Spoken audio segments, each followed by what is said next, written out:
J'accueille aujourd'hui Khadija El Bouhali, plus connue au Québec par Madame Couscous. Bonjour Khadija El Bouhali et bienvenue à Radio-Canada International.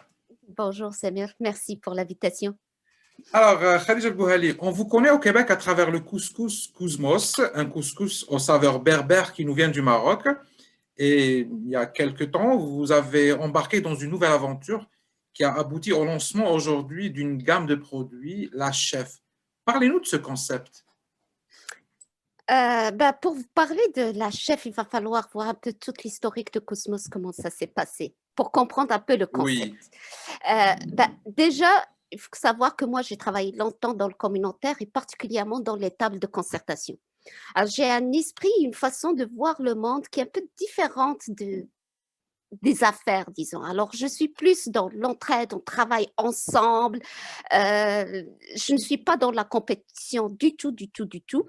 Et pour moi, il faut mobiliser les gens. C'est quelque chose que j'ai développé. Et ça a l'air que je suis une très bonne mobilisatrice. Et, euh, et je parlerai, juste une parenthèse, quand j'étais dans le communautaire, j'avais ouais. suivi une formation avec Centraide. Aujourd'hui, il est donné par Dynamo, pardon, et c'est Leadership Rassembleur. Alors, c'est comment rassembler, avoir du leadership, mais un leadership qui rassemble les gens. C'est le bon leadership, là. T'es en avant, mais t'es pas nécessairement, c'est pas toi qui es en avant. Tu amènes les gens. Vers l'avant, Alors, ouais. je l'ai appris, j'ai épousé cette façon de voir le monde.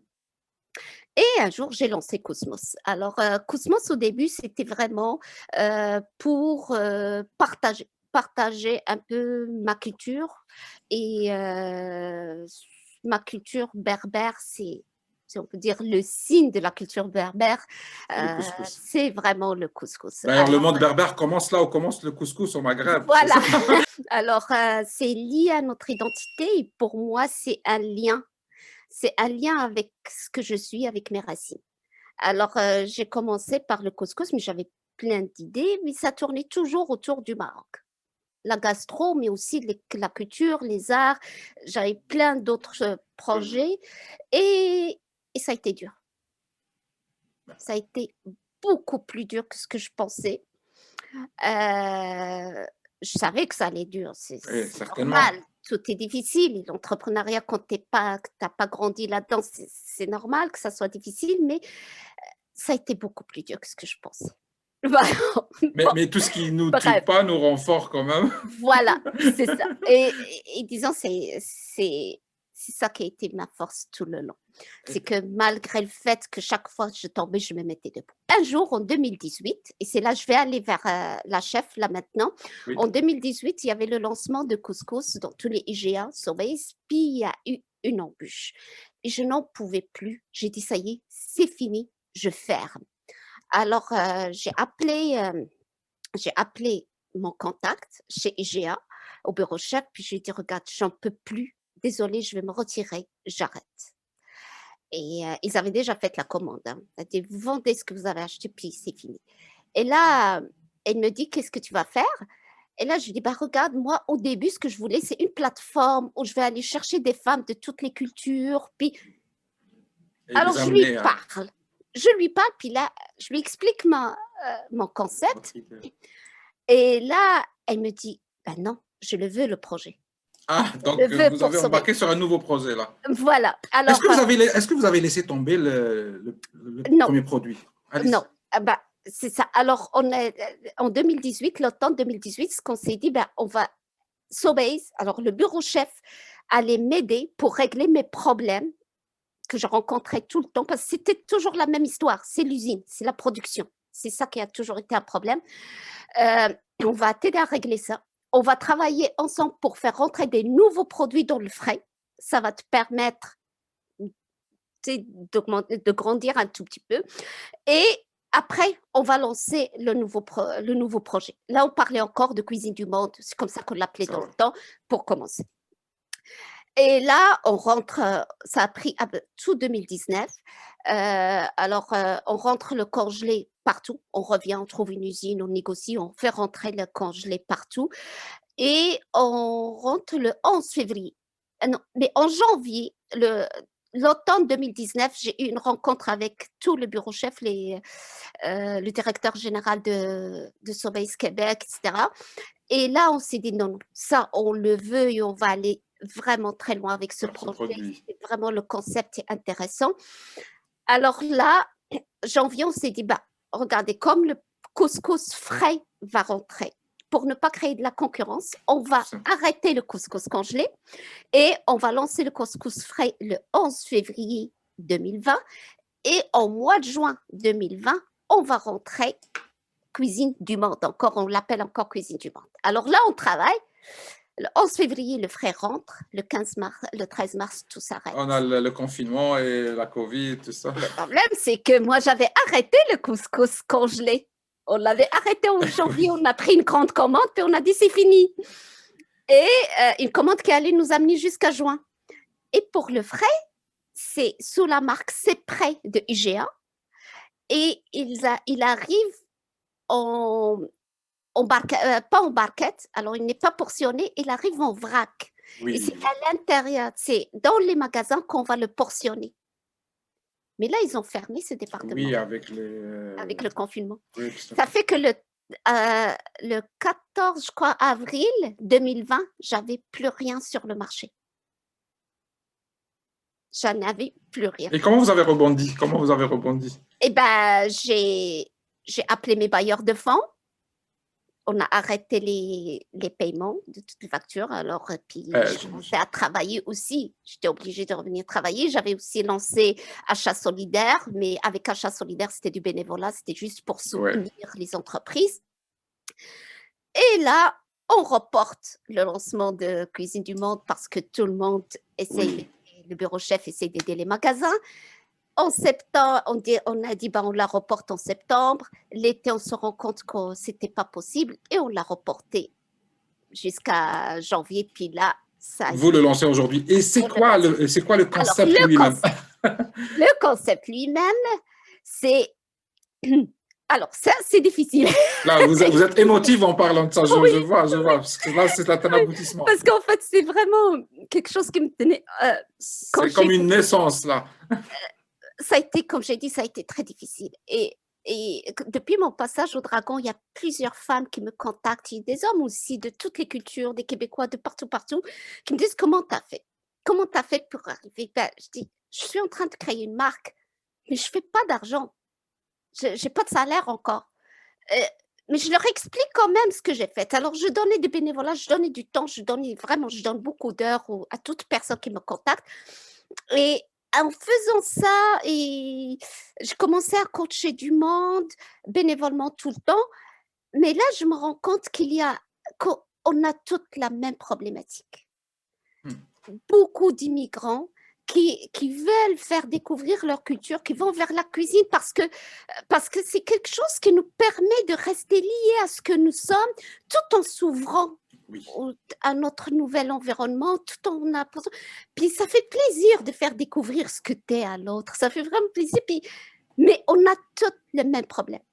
Alors, je me suis dit, et si on applique leadership rassemblé, si on applique cette notion de travailler ensemble? Alors, j'ai commencé à en parler à des filles, à des entrepreneurs. Ça a été naturel pour moi d'aller vers des femmes. Ce n'est pas réfléchi. C'est mon parcours, tu regardes mon CV, tu vois, c'est tout à fait normal pour moi d'aller vers là. Alors, je commençais à parler avec des femmes, puis elles embarquent. Puis là, l'idée, c'est que chacune de sa culture, une femme par pays, chacune partage avec nous une recette. Une des exigences que j'avais, c'est que la recette doit être en lien avec elle, vraiment, son histoire, c'est une recette de maman ou de grand-maman. C'est important que ça soit une recette qu'on aime. C'est comme pour moi le couscous. Ça devrait être une recette. Et vous avez rassemblé combien? Une dizaine de femmes, c'est ça? Là, on est 9. Il y a des femmes qui viennent de l'Iran, du Cameroun, du Japon, du Maroc. Alors, et vous avez choisi, c'est quel produit que vous avez choisi pour vous spécifiquement? Moi, c'est Avezine. C'est berkoukch, plus une pâte. C'est des pâtes, en France, on l'appelle pâte de plombe, qu'on les appelle en France. Oui. C'est plus une pâte qu'un couscous. Avicine, c'est le nom original, c'est le nom vraiment Selon berbère. amazigh Oui. initial, qu'on ne retrouve pas là encore sur le marché. Et la recette, c'est la recette initiale d'Ibn Zayden du XIIIe siècle. Ah, vous êtes remonté jusque... Ah oui, j'ai cherché Et dites-moi, est-ce l'original. que ces saveurs-là trouvent preneur ici au Québec, où on est habitué à Je- d'autres goûts? Est-ce que vous adaptez? Je sais pas, est-ce que vous rajoutez quelque On chose a, pour... on a essayé le plus possible de garder les recettes originales. Bien sûr, il y a une industrialisation, on va pas se mentir, là. Mais on a vraiment essayé de garder la recette originale. On a été, pour le Japon, par exemple, on a été chercher le meilleur, je me rappelle pas de son nom, excusez-moi, mais on a été chercher un soya particulier japonais Ah, pour ok. faire la recette japonaise. On a fait la même chose pour tous les produits aussi. Dites-moi, vous êtes une berbère du Maroc, vous êtes habitué à ce que le couscous soit préparé à la maison. Comment vous acceptez que ça soit surgelé dans un frigo comme ça? Alors, comment vous êtes passé d'une Euh, culture à une autre, cette adaptation? Ben, tu sais, l'adaptation de façon générale, moi, quelque chose que je dis régulièrement, on est comme un arbre, nous les immigrants. On a les racines qui doivent absolument, qu'on doit garder, puis on a les branches qui doivent s'adapter. Oui. Alors, le couscous, c'est ma racine, j'y tiens, on le mange régulièrement chez nous, mais il faut l'adapter. Il faut l'adapter ici au Québec et à la nouvelle vie. Maintenant, bien sûr, j'ai été sévère à ce niveau. Par exemple, et c'est quelque chose qui me coûte très très cher, comme je le disais, je refuse que la semoule soit cuite, qu'on prend juste la semoule et qu'on ajoute de l'eau bouillon. Je, ça fait que ça Ah, diminue il faut énormément ma marge parce que ça coûte cher, mais j'oblige, c'est obligatoire de le faire cuire à la à la vapeur et vapeur. 3 fois. C'est Comme, important comme... chez nous. Trois Tout à fois à fait. la vapeur. Alors, c'est une des j'ai essayé de trouver un juste milieu entre un couscous fait maison et un couscous industrialisé. Et ça, c'est le plus grand détail. La deuxième chose, je refuse qu'on achète simplement ras el hanout, c'est le Oui, mélange d'épices. d'épices. Non, moi, j'ai mes 17 épices que j'ai écrits et on prend chaque épice toute seule et c'est le mélange que j'ai fait à l'usine. Alors, ça me permet de garder quand même, en quelque sorte, la qualité du produit. Je comprends. Est-ce qu'on peut imaginer que... OK, là, vous avez vos produits. Là, je parle un peu à Khadija, la chef. Dites-moi, est-ce qu'on peut imaginer une adaptation québécoise du couscous? Je ne sais pas, je vais dire une hérésie. Ouais, Par exemple, on lui rajoute un peu de la poutine. Je ne sais pas, je ben, donne un exemple deux comme ça. choses. Le couscous terroir. Le couscous terroir, c'est quoi? C'est le couscous qu'on fait au Maroc avec les oignons confits, le miel, vous voyez, Donc, qu'on fait surtout dans la région de Fès, qui est plus une recette juive, je crois, plus que berbère. Et ben celui-là, ben, je l'ai changé. J'utilise le maïs au lieu du blé. Et le maïs, c'est les berbères qui le font pour beddes, pour le couscous beddes. Alors, on utilise le maïs, on utilise la canneberge au OK. lieu de... Et on utilise du Donc sirop l'adaptation est d'érable. possible. Donc Oui, l'adaptation est oui. possible. Et c'est inspiré des 3 sœurs chez les Amérindiens, qui ont des fèves, qui ont le maïs. Et c'est quoi la troisième chose? La courge. OK, donc ça c'est Oui, inspiré de alors ça. c'est inspiré de ça, j'ai travaillé ça. Puis j'ai développé aussi une poutine, peut-être que ça va être commercialisé, je ne sais pas. Mais il y a une poutine à la maison, vous voyez, je travaillais avec la recette de poulet au citron confit et les olives. Et là, on va... Ah, OK, je vois. Ben là, je l'ai retravaillé, la On est en recette. plein Ramadan et c'est un plat, c'est un plat qui est connu. Dites-moi, Khadija, avec toutes les difficultés que vous avez réussi, vous avez le sourire et vous avez de l'émotion en lançant ce produit aujourd'hui. Dites-moi, qu'est-ce qui fait courir Khadija El Bouhali? Ah, Qu'est-ce qui la laisse fonctionner, quoi, qui la laisse pas moi, c'est le lâcher? défi. En fait, il y a plusieurs raisons. Premièrement, c'est une promesse. Cosmos, c'est une promesse à mon père avant son décès. J'ai dit à mon père que je vais le faire et que je vais aller jusqu'au bout. Et je crois que quand tu as une motivation comme celle-là, il n'y a rien, mais rien ne peut t'empêcher d'arrêter. Deuxième chose, c'est je suis une fille à défi, là. Je suis une malade de travail. Je me retrouve dans le travail, c'est là, je travaille beaucoup et j'aime ça travailler et j'aime les défis et je suis pas quelqu'un qui aime faire la même chose. Je suis pas une suiveuse. Je vais jamais faire quelque chose que quelqu'un fait. Vous créez, vous aimez Il créer. faut toujours créer, il faut toujours arriver avec quelque chose de bien, d'autre et ce que j'aime vraiment dans la chef, c'est que Sobeys s'est engagé à soutenir ces femmes. Alors, les femmes, ils nous donnent des recettes et en contrepartie, bien sûr, il y a des redevances, mais le plus important pour ces femmes, c'est toute la visibilité que Sobeys, IGA, ici au Québec, IGA va nous donner et va donner à ces femmes. Et chacune des femmes, en fait, les femmes sont toutes des entrepreneurs. Elles sont toutes dans l'alimentaire. Il y a juste une qui n'est pas dans l'alimentaire, mais elle est accompagnatrice des femmes qui se lancent en affaires en alimentation. Alors, il a Donc, quand elle est même dans les un affaires. lien. Oui, puis son père est un chef. Alors, il a grandi là-dedans. C'est Marie de l'Italie. Mais toutes ces femmes, ils sont des entrepreneurs, puis Sobeys et Cosmos vont leur donner plus de visibilité, qu'ils vont pouvoir utiliser comme levier pour faire propulser leur propre entreprise. Et c'est ça que j'aime dans ce projet, c'est ensemble, tu sais, je ne vais pas avancer toute seule. J'aurais pu faire ce projet toute seule, Oui. mais c'est pas ça Vous êtes l'objectif. habitué à rassembler. Oui, Dites-moi, qu'on soit dernière question. J'aurais aimé avoir plus de temps, mais juste, je voulais savoir, vous, en tant que femme immigrante, en tant que femme et immigrante, est-ce que vos défis sont un peu particuliers? Quels sont vos défis? Ah oui, oui, oui, oui, oui, oui, oui, et c'est ce qui me fait, c'est ce qui fait que le travail que j'ai choisi durant la Covid, c'était justement avec un organisme communautaire et pour soutenir l'entrepreneuriat des femmes immigrantes. C'est ce qui fait que je donne la formation lancement d'entreprise juste pour les femmes, pour des groupes de femmes immigrantes, en fait plus la communauté culturelle, parce que c'est elles qui ont le plus de défis. Et c'est ce qui fait aussi que je suis bénévole avec Femmes et Sœurs pour travailler sur comment Femmes et Sœurs pourraient aider les femmes de communautés culturelles.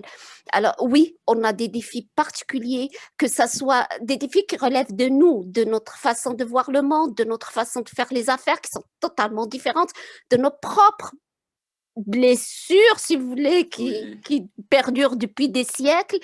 Il y a ça, puis il y a aussi comment on nous voit, c'est comme une image de, on dirait, tout en restant diplomate, c'est comme si, ouais, il va pas bien travailler ou il va pas s'engager ou il va lâcher. Oui, il y a comme un préjugé sur... Il y a un préjugé qui est là, qui rend la tâche extrêmement difficile.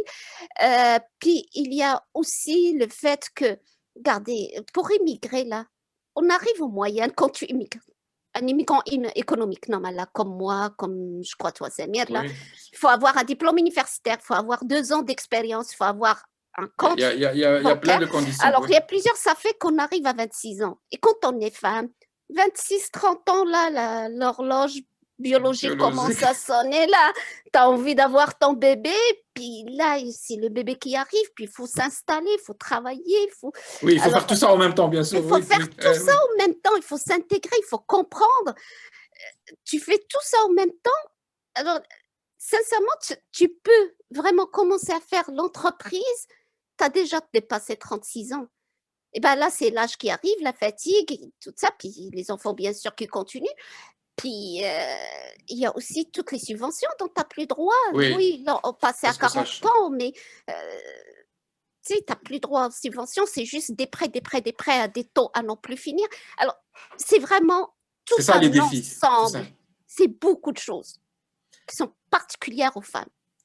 Ben, écoutez, Khadija Bouhali, je vous souhaite bonne chance pour votre nouvelle aventure et je vous remercie beaucoup d'avoir accepté l'invitation de Radio-Canada International. Merci, Samir.